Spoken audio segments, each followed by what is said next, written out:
As it does most days, the smell of poisonous fumes drifts through my room. Daler-Rani oil thinner, I am uneasily aware, can cause brain injury, internal burns, and even chemical poisoning. My greatest passion is killing me, literally. A quintessential artist at the core, my paint-smeared heart pumps pigments of vermilion through my blood. Over the years, painting has served as my solace.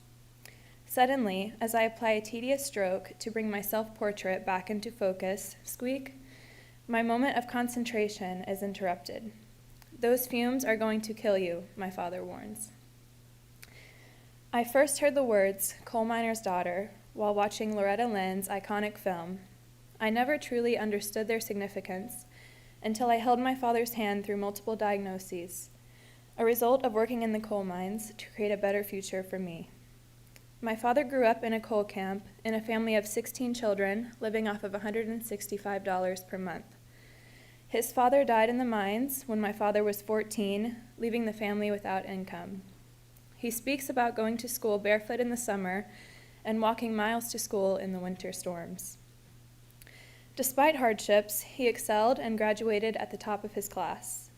Not only is he resilient, but he is also kind.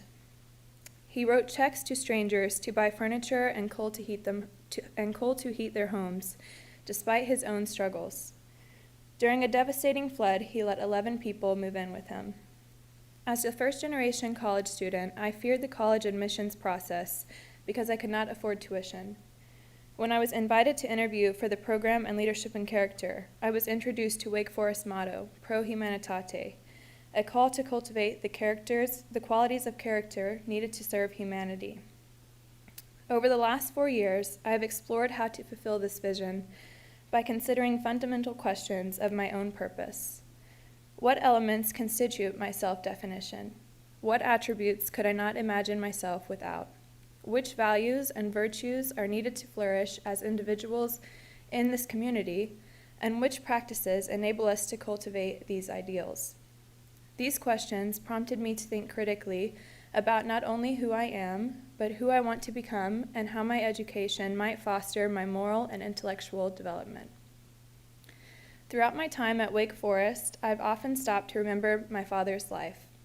When I turned 18, I cherished the award letter stating that I would have the support needed to attend Wake Forest. When my father turned 18, he left home with $32 in his pocket. My father's life of diligence and sacrifice has motivated me to make the most of every opportunity and has served as an ever-vibrant reminder of my own resilience and purpose. My father taught me how to be a self-starter. My parents' financial tribulations led me to start my own business at an early age. Struggling to balance part-time jobs with school and earning a paycheck made me a stronger, more capable person. My entrepreneurial endeavors allowed me to further my aspirations and shaped me into an interesting and interested person capable of determining my own path. Exploring my entrepreneurial skills further once seemed impossible, yet with creativity, diligence, and a stubborn sense of determination, my dedication to create and explore continues to open grand doors of possibility. It is healing to imagine that we are formed by our most difficult experiences, and it is invigorating to commit to that bolt of insight, to apply unbridled creativity and unbounded curiosity to achieve any goal. Consequently, I decided to pursue an unusual double major in business and studio art, inviting my passion to challenge my potential. When I started applying the learning strategies I gained from painting to how I operate in the context of business, my perspective shifted. Arranging a still life setup for hours in the art studio taught me to keep pushing until I am confident in the result. Applying the techniques of sighting, proportion, and value analysis provided me the ability to see a situation from multiple points of view. Taking intellectual chances, both creative and analytical, across and between tried but true frameworks, allowed me to see the interconnectedness of problems, anticipate issues before they arise, and develop innovative solutions. My professional experiences in private equity and venture capital not only crystallized my awareness of the need for design thinking and pattern recognition in business, but echoed what my father taught me: to live ethically and to lift up the voices that often go unheard. Through engaging with the Magnolia Scholars Program, the Women's Center, Call to Conversation, and creating documentaries celebrating facilities employees on our campus, I discovered the key to creating results lies in fostering close relationships beyond our immediate circles. As a Eureka Arts and Humanities Research Fellow, I aim to better understand how spaces and genres across a range of media provide openings for marginalized voices to tell their stories in meaningful ways. Small group discussions taught me to approach complex issues with an ethical mindset, to embrace vulnerability, and to live the questions. As I come to the conclusion of my Wake Forest experience, I am overwhelmed with gratitude for my mentors, exemplars, and peers whose core values and friendships continue to shape my character. One of these mentors, my painting professor, Paige Laughlin, taught me that painting does not have to be either or, on, off, 0, 1. Many artists have spoken on the process of self-development and, as a consequence, of becoming the topic or medium. It's a bit the same for me. Over the years, I have learned to relax my form. A looser construction has allowed me to experiment with blurred lines and forms. I now notice striking subtleties in my painting. Is it the underlying form, the complementary red I've applied, or the weaving of colors in my palette? I realize there is no prescribed technique for color relationships. I revel in an ongoing interaction of adding and removing, saturating and desaturating, creating shadows and revealing highlights through structural form.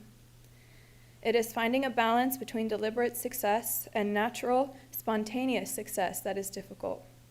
If I rely too much on pre-packed formulas, my work becomes contrived. The real value of a painting, I now realize, lies not in its techniques, but in the way each fluid piece fits together. My father, noticing my concentration, offers his help as he always does. Don't let your mind get in the way. Keep working and you will know when it is right, he says. He was right.